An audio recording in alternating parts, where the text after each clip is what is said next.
की जर धनंजय मुंडेंची एंट्री झाली किंवा त्यांना कमबॅकची संधी दिली तर थेट बीडमध्ये जाऊन उपोषण करू. तुमचा विरोध नेमका काय आहे? कशासाठी तुम्ही विरोध करताय? काय तुमचं नेमकं म्हणणं आहे? मुळात असं आहे की मी धनंजय देशमुख साहेब इथे आहेत. स्वर्गीय संतोष देशमुख यांचे भाऊ आहेत ते. हां. मी दिलगिरी व्यक्त करतो की आज अखंड महाराष्ट्राच्या वतीने की अजूनही न्यायाच्या प्रतीक्षेमध्ये त्यांना थांबावं लागतंय. आज जवळजवळ इतक्या कालावधी उलटून गेलेला आहे. पण आज या महाराष्ट्रामध्ये त्यांना अजूनही न्यायाच्या प्रतीक्षेमध्ये त्यांना राहावं लागतंय. हां. विषय असा आहे की संसदरत्न खासदार आदरणीय सुप्रियाताई सुळे यांनी एक विधान केलं. त्यांनी हे स्पष्ट म्हटलं की जर तुम्ही धनंजय मुंडे यांना पुन्हा सरकारमध्ये मंत्रिमंडळामध्ये राज्याच्या मंत्रिमंडळामध्ये घेणार असाल तर मी बीडमध्ये जाऊन त्या ठिकाणी उपोषणाला बसेल.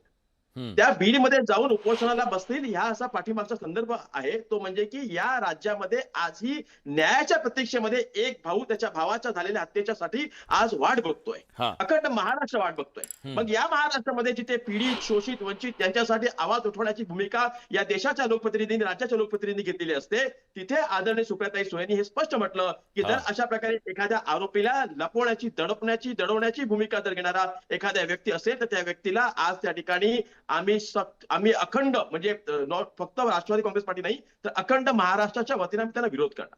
हा आमचा पहिला भाग झाला. मग आता भाग मग विषय येतो कुठे? तर विषय असा येतो की संतोष देशमुख जे मस्साजोगचे सरपंच होते त्यांची हत्या झाली. हत्या झाल्याच्या नंतर त्या ठिकाणी फिर्यादी धनंजय देशमुख यांनी त्या ठिकाणी फिर्याद दिली की आम्हाला त्या ठिकाणी न्याय हवा आणि त्याच्यानंतर त्या ठिकाणी अनेक लोकांना अटक करण्यात आली. आणि याच्यानंतर त्याच्यामध्ये असलेला एक प्रमुख आरोपी वाल्मिकी कराड त्याला अखंड महाराष्ट्राने पाहिलेला आहे.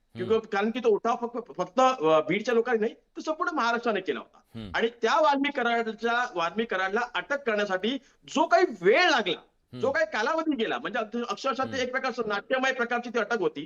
मग या सगळ्या गोष्टी ज्या घडत होत्या त्या घडण्याच्या पाठीमागे वाल्मिकी कराडला या अटकेपासून दूर ठेवण्यासाठी त्याला त्या ठिकाणी पाठीशी घालण्यापाठी कोण होतं?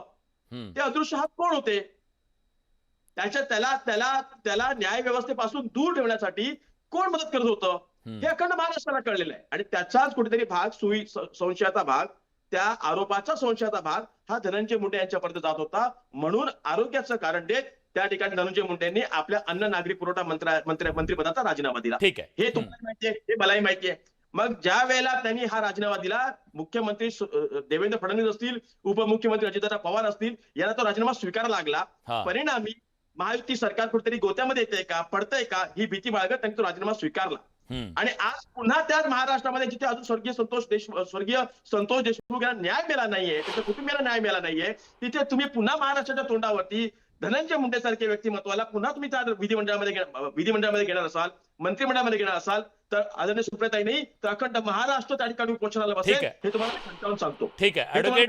ॲडव्होकेट मंगेश ससाणे आहेत. ताई येतो तुमच्याकडे कारण मला कमेंट सगळ्यांचं ऐकल्यानंतरची कमेंट मला तुमच्याकडून घ्यायची आहे.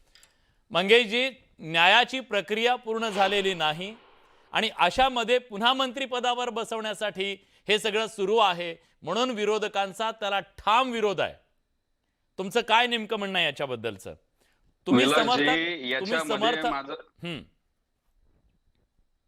विलासजी याच्यामध्ये माझं स्पष्ट मत आहे की मराठवाड्यातले काही प्रस्थापित राजकारणी हे धस सोळुंके पंडित सोनवणे यांना मुंडे कुटुंबाला कुठंतरी बीडच्या मराठवाड्याच्या पटलावरनं कुठंतरी बाहेर करायचंय. त्यांची राजकीय कारकीर्द खराब करायची. त्यासाठी त्यांनी ही केलेली मीडिया ट्रायल आहे.